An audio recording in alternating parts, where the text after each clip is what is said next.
오늘은 누가복음 10장 30절로 37절까지 말씀인데 두 절만 먼저 보겠습니다. 36절, 37절 두 절을 제가 봉독해 올리겠습니다. 내 생각에는 이 세 사람 중에 누가 강도 만난 자의 이웃이 되겠느냐? 이르되 자비를 베푼 자니이다. 예수께서 이르시되 가서 너도 이와 같이 하라 하시니라. 오늘 이 본문 말씀은 우리가 너무도 잘 알고 있는 말씀인데요. 본문은 선한 사마리아 사람의 이야기로 누가 참 이웃이냐는 것을 말씀하고 있는데, 예수님은 율법사의 질문에 어떻게 보면 엉뚱한 대답을 하고 있는 것처럼 보입니다. 율법사는 내 이웃이 누구이니까? 라고 물었는데, 예수님은 이웃의 마땅한 모습을 보여주면서 내가 그런 이웃이 되라고 답하시면서 내 이웃이 누구인가가 중요한 것이 아니라 그들에게 어떤 이웃인지 그것이 더 중요한 것임을 말씀하고 있습니다. 이 본문에서 우리가 생각한 건 선생님, 내가 무엇을 해야 영생을 얻으리까? 우리는 이 영생을 얻기 위해서 현생에서 우리가 살아가면서 무슨 선한 일을 하여야 되는 그런 영생에 대한 어떤 방법론을 배우려고 하는 그런 생각들을 가지고 있다고 할 수 있습니다. 그러니까 내 이웃이 누구이니까 라고 하는 것은 오늘 우리에게도 우리의 이웃이 누구인가 한번 생각해 보라고 하시는 것입니다. 성경은 하나님에 대한 사랑과 이웃에 대한 사랑 두 가지 계명을 모두 같이 경배하고 있습니다. 오늘 이 본문을 통해서 30절에도 보면은 예수께서 대답하여 이르시되 어떤 사람이 예루살렘에서 여리고로 내려가다가 강도를 만나매 강도들이 그 옷을 벗기고 때려 거의 죽은 것으로 버리고 갔더라. 이러면서 계속해서 37절까지 죄송합니다. 말씀이 이어지고 있는데, 강도가 하는 일은 무엇입니까? 그러죠? 물건을 빼앗고 사람을 죽이고 그런 일들을 우리가 현실에서도 보고 있지 않습니까? 강도와 제사장, 레위인, 사마리아인 이렇게 등장하는 사람들이 있게 되는데, 강도들이 하는 일을 구체적으로 세 가지를 이 본문에서 말하는데요. 여리고로 내려가다가 강도를 만났는데 이 강도들이 첫 번째 옷을 벗기고 두 번째 때려서 거반 죽게 하고 세 번째는 버리고 갔다. 그러니까 그를 누가 돌보지 않으면 사망에 이르게 되는 거죠. 그러면 왜 옷을 벗겼다고 할까요? 그 옷이 아주 비싼 옷이었기 때문에 그럴까요? 아니면 그 사람이 엄청난 부자였을까요? 그런 것은 지금 기록되지 않아요. 옷이 뭐 비쌌다, 그 사람이 부자였다, 이런 것은 자세한 설명이 없기 때문에 우리가 그것에 대해서는 구체적으로 얘기할 필요는 없고, 그런데 한 가지, 그 옷을 빼앗기 위해서 거반 죽게 만들었을까요? 영적의 의미는 그 옷이 뭘 얘기하고 있습니까? 우리들에게도 이처럼 벗어야 할 옷들이 너무 많다고 하는 의미를 주고 있습니다. 마태복음 21장 13절에 보니까 너희는 강도의 구렬로 만드는도다. 성전 정화를 하시면서 예수님께서 하신 말씀입니다. 이는 에레미야 7장 11절에도 이 집이 너희 눈에는 도적의 구렬로 보이느냐? 그렇게 말씀하신 인용된 말씀이라고 할 수가 있습니다. 구약을 인용해서 말씀하신 것이죠. 그런데 거짓된 경건이 불의한 옷과 덮개가 되어질 때에 기도하는 집, 그들이 숨거나 피난하는 강도의 구렬이 된다고 말씀할 수 있는 것입니다. 여기서 강도는 일반적으로 도적질을 하고 있는 그런 율법이나 드려 그런 강도를 말하는 게 아닙니다. 제사장이라고 하면 당연히 강도 만나 죽게 된 사람을 모르는 척 지나가면 안 되는 것이죠. 누가복음 10장 32절에도 또 이와 같이 한 레위인도 그곳에 이르러 그를 보고 피하여 지나가되 이렇게 말씀하고 있어요. 그러니까 레위인은 어떤 사람이죠? 아론 계통에서 출신한 지파들이죠. 뭐 사독 계열에서도 나오고 제사장과 율법사나 서기관이나 뭐 이런 레위인 이건 동일한 직분을 가진 자들 그렇죠. 그렇게 말하고 있죠. 그러니까 어떤 그 동일한 재단에서 일을 하는 그런 공직을 가진 자들이었다라고 할 수가 있어요. 그러니까 거룩한 직업을 가진 자로서 온전과 동정을 베풀어야 했던 사람들이라고 하는 것을 말씀하고 있습니다. 이제 세 번째 사마리아인이 등장하게 되는데 그것이 10장 33절로 35절에 기록되어 있어요. 유대인이 가장 싫어하고 멸시하며 같이 행동도 하지 않는 사마리아인에 의해서 그 강도당한 사람이 구출받았다는 것을 기록하는 내용이 33절로 35절인데 33절에 어떤 사마리아인은 여행하는 중에 거기 이르러 그를 보고 불쌍히 여겨 가까이 가서 기름과 포도주를 그 상처에 붓고 싸매고 자기 짐승에게 태워 주막으로 데리고 가서 돌봐 주니라. 뭐 이렇게 하면서 16절에 말씀을 하고 있습니다. 그러니까 이 사람을 불쌍히 여겼다고 하고 있습니다. 불쌍히 여겼다. 마가복음 10장 48절에 많은 사람이 꾸짖어 잠잠하라 하되 그가 더욱 소리질러 다윗의 자손이여 나를 불쌍히 여기소서. 누가? 소경 바디메오가 그렇게 소리쳤던 것처럼 여기서 불쌍히 여기라고 하는 것은 같은 의미인데 우리들이 기도할 때도 가장 응답을 빨리 받을 수 있는 부르짖음이나 그런 기도는 나를 불쌍히 여겨달라고 나를 긍휼히 여겨달라고 하는 그러한 진실된 기도가 필요한 것입니다. 자, 불쌍히 여기라고 하는 내용에는 6가지로 우리가 이 말씀에서 볼 수가 있는데 가까이 가야 합니다.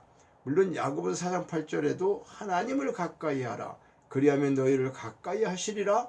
우리들도 불쌍히 여기는 마음이 있으면 가까이 가야 합니다. 주님은 죄인을 가까이 찾아가십니다. 삭개오가 뽕나무에 있을 때에 주님이 찾아가서 삭개오야 속히 내려오너라. 내가 오늘 너의 집에 유하여야 되겠다. 이렇게 찾아가셨습니다. 또 기름과 포도주를 준비해야 한다는 것은 그러니까 불쌍히 여기는 내용 중에서 기름과 포도를 준비했다는 것은 기름과 포도나무 뜻은 감람나무와 포도나무인데 감람나무는 성령을 보편적으로 상징하는 것이고 포도나무는 생명을 상징하는 것인데 포도주는 상처를 씻고 기름은 아픔을 없애주고 상처를 아물게 해준다 라고 하는 의미가 있습니다. 세 번째는 상처를 싸매줍니다. 예레미야 33장 6절과 7절을 보니까 그러나 보라 내가 이 성을 치료하며 고쳐 낫게 하고 평강과 성실함의 풍성함을 그들에게 나타날 것이며 처음과 같이 세울 것이라. 그러면서 우리 자신을 말하는 것이죠. 이 성에 대해서는 저런 뭐 돌로다 만드는 그런 큰 성을 얘기하는 게 아니에요. 우리 자신을 치료하지 저 성을 무슨 치료를 하겠어요. 돌멩이로 만드는 성을 얘기하는 게 아니죠. 그런데 우리 이 성을 치료하면서 낫게 하고 우리 마음의 평강과 성실함으로 풍성함을 나타내어 처음과 같이 세울 것이다 라고 하는 말씀인데 이것은 이사야 1장 5절에 가면 온 머리는 병들었고 온 마음은 피곤하였으나 내가 고쳐 낫게 하겠다 이렇게 말씀하고 있는 것과 같습니다. 그래서 예루살렘의 병의 원인은 무엇이었습니까? 병의 원인은 그들의 죄였다고 하는 거죠. 이사야 1장 6절에 보면 그러므로 회개하게 되면 치료는 이루어지는 것입니다. 은혜와 진리의 풍성함은 예수 그리스도에 의하여 온다는 것입니다. 요한복음 18장 37절의 말씀처럼 네 번째로는 짐승에 태웠다. 물론 당나귀에 태웠을까요? 말에 태웠을까요? 짐승에 태웠다고 했지 내가 어떤 짐승이다라고 얘기하지는 않고 있는 거예요. 그래서 짐승은 뭐죠? 어떤 물건을 뭐 싣고 가거나 그런 짐승들을 말하는데 그래도 뭐 당나귀에 태웠지 않았을까 하는 생각들을 가고 있죠. 근데 여기 짐승은 그런 짐승을 이야기하지만은 예표적인 것을 뭘 이야기하냐? 우리가 짐승과 같다고 하는 거죠. 우리들도 예수님께 태웠다는 것을 표현하고 있습니다. 자, 육신으로 오신 우리 예수님께서 우리에게 세상 죄를 지고 가는 하나님의 어린 양이다 이렇게 말씀하신 것은 예수님은 짐승으로 우리에게 오셨어요. 그래서 구유에 나신 거죠. 자, 번제로 드려지기 위해서 짐승으로 오셨기 때문에 우리를 등에 태우시는 것입니다. 그러니까 그렇게 하고 예수님께서 번제로 우리 죄를 위해서 십자가에서 죽으신 것이죠.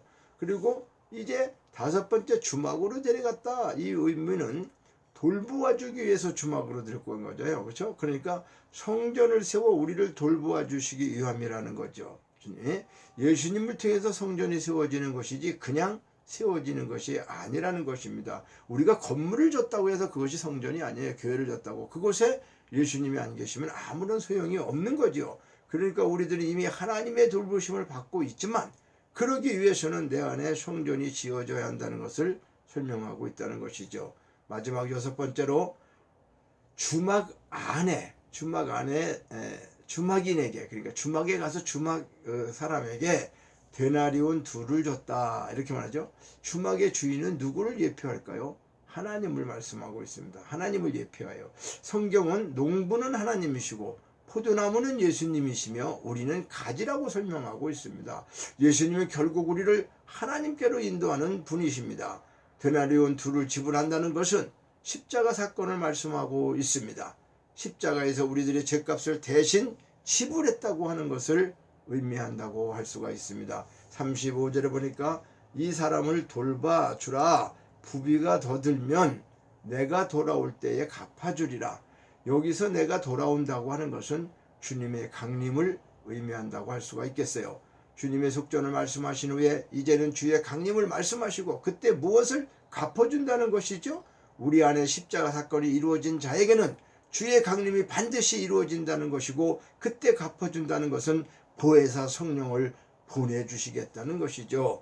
주막 주인은 하나님을 의미한다고 했습니다. 성경의 히브리서 3장 4절에 보니까 집마다 지은 이가 있으니 만물을 지으신 이는 하나님이시다. 이처럼 집마다 지은 이가 있는데 그분은 하나님이시라는 것입니다. 고린도전서 3장 9절에 보니까 우리는 하나님의 동역자들이요 너희는 하나님의 밭이요 하나님의 집이라고 했습니다. 우리 안에 집이 지어지면 그 집에 누가 들어오겠다는 것이죠? 집주인 되시는 하나님이 들어오시겠다는 거예요. 우리 마음 심령의 성전이 이루어지면 우리 속에 하나님이 들어오셔서 우리와 함께 사시겠다고 하는 것을 말씀하고 있는 거죠. 세 번째로 그러면 내 이웃이 누구입니까?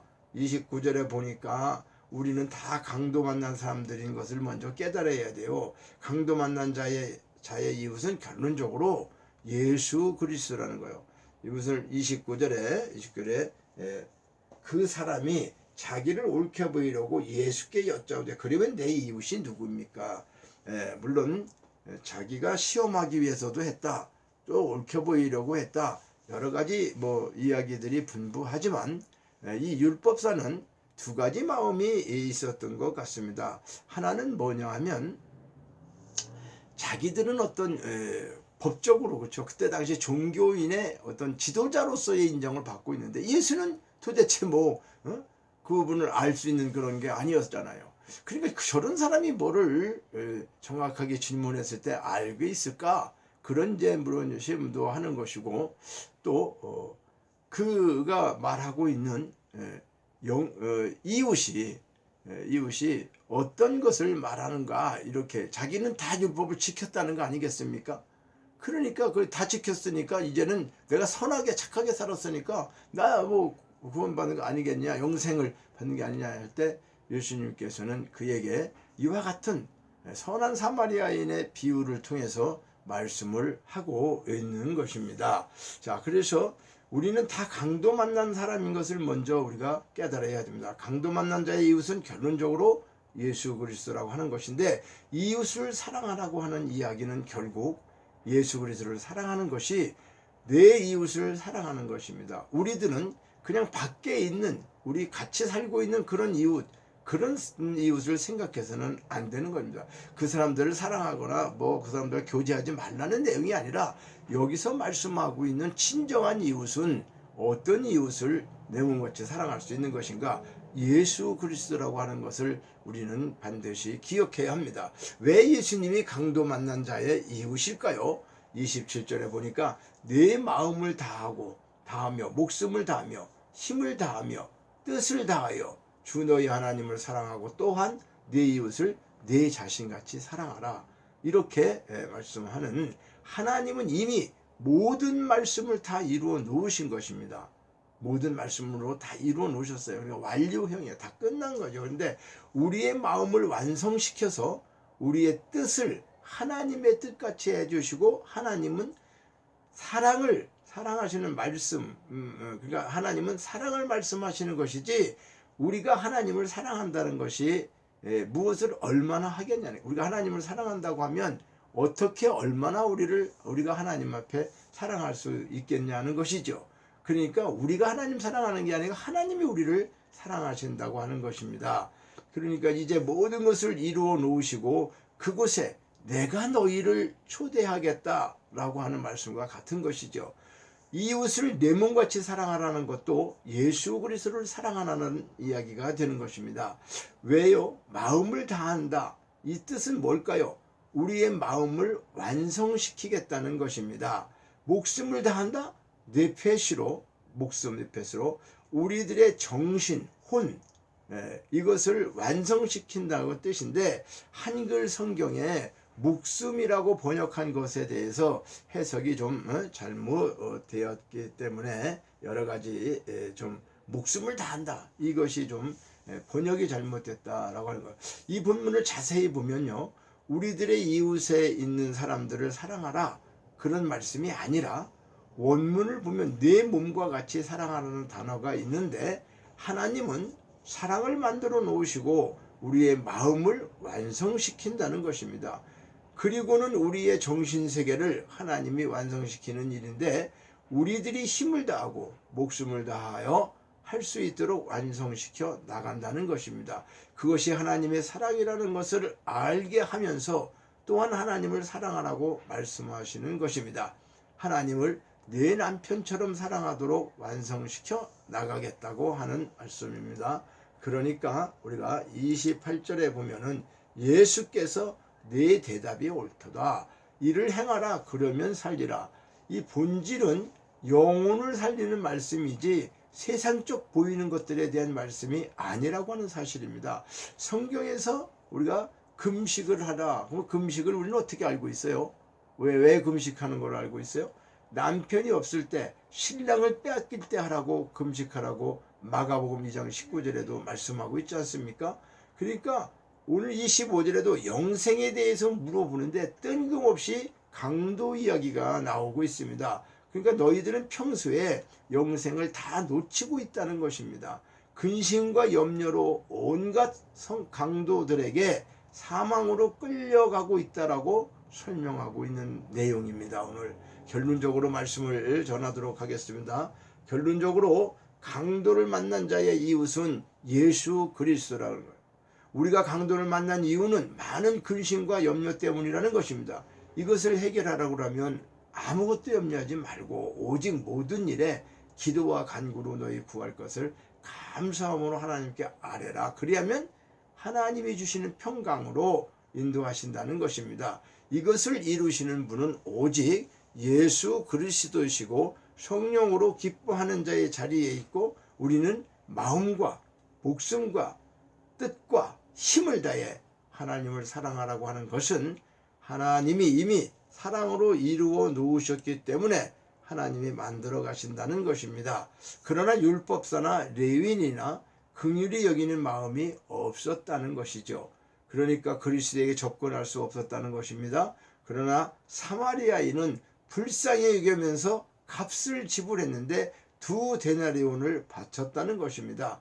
오늘도 우리를 돌봐주시겠다고 약속하시고 기도하고 계시고 우리에게 강림하셔서 보혜사 성령을 보내주시고 또 이제 모든 것을 염려하지 말고 모든 것을 감사함으로 아뢰면 너희 마음과 생각과 모든 것을 이미 하나님이 이루어 놓으셨기 때문에 그리스도라고 하는 남편을 붙잡고 승리하라고 하는 말씀입니다. 우리는 영생을 소유하신 하나님을 사랑하면서 한쪽으로 염려하는 것은 영생을 주시고 영생을 이루신 그 하나님을 우리가 함께 사랑하고 살면서 어떤 것을 또 염려하는 것은 강도를 만난 자와 같은 의미라는 것이죠. 그러니까 우리들이 귀신을 쫓아내고 병든 자를 고치고 아무리 큰 이적을 행한다 할지라도 무엇보다 우리의 이름이 하늘에 기록된 것으로 기뻐하며 우리의 이웃 되시는 예수 그리스도와 함께 강도 만난 자들의 이웃이 되시기를 이 말씀을 들어서 주님의 이름으로 축원합니다. 감사합니다.